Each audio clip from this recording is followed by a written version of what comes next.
In this part of the presentation, we will be covering the agriculture patterns of Switzerland. There are two main ecozones in Switzerland. The first ecozone is actually two biomes interlocked together. They are the grasslands and the boreal forest, which is characterized by coniferous forests consisting mainly of pines, spruces, and larches. The second ecozone is the montane forests, which by definition are high-altitude forests. The ecozones are shown in a map. The gray shows the mountains, and the green shows the boreal forests and the grasslands. The common minerals in Switzerland are limited to a few kinds, but this is not a problem. We will explain why later. The three minerals found in the grassland and boreal forests are marble, salt, and clay.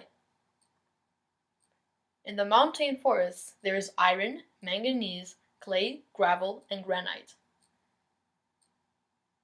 In terms of vegetation, the grasslands and boreal forests have grass, scrubs, pines, vines, chestnut trees, apricots, and tomatoes.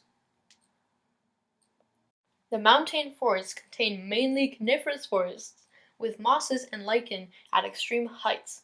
What the ecozones share are scrub vegetation and grass. Many different alpine flowers are also available. The animals in Switzerland are unique to different parts of the country. In the grasslands and boreal forests, there are deer, stag, fox, and marten. While in the montane forests, there are hare, bear, lynx, and wolves, just to name a few.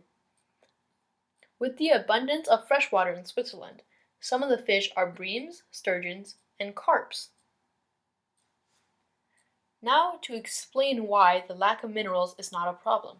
The reason is Switzerland has a very skilled workforce and has connections to many different industrial services. Switzerland is famous for its amazing watches, which don't require many materials but are high in demand. Other Swiss exports are also high-end products. Swiss chocolate is also something that the country is proud of.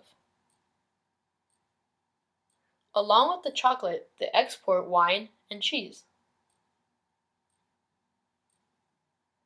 The income from agricultural exports are belittled by the money made from tourism.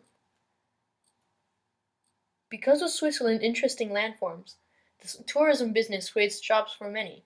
Moving there would mean you get to see these feats of nature every day. Moving on to the agriculture types. Commercial farming is used for high-demand crops such as cereals and grains, which is turned into delicious breads to accompany the wine. In the mountains, extensive farming is used to yield the best crops. While in central Switzerland, intensive farming is used. There are several key crops grown in Switzerland. There is roughage, which is fed to the livestock. They grow many different cereals and grains. Sugar beets are also commonly grown. Some others are potato, rapeseed, and soybeans. The Swiss eat many of the vegetables mentioned before, along with some fruits such as apples, pears, cherries, and strawberries. Not many people find jobs in the agriculture business. Only about 3% of all Swiss work in agriculture. The agriculture in Switzerland is almost as good as their landforms, and that's saying a lot.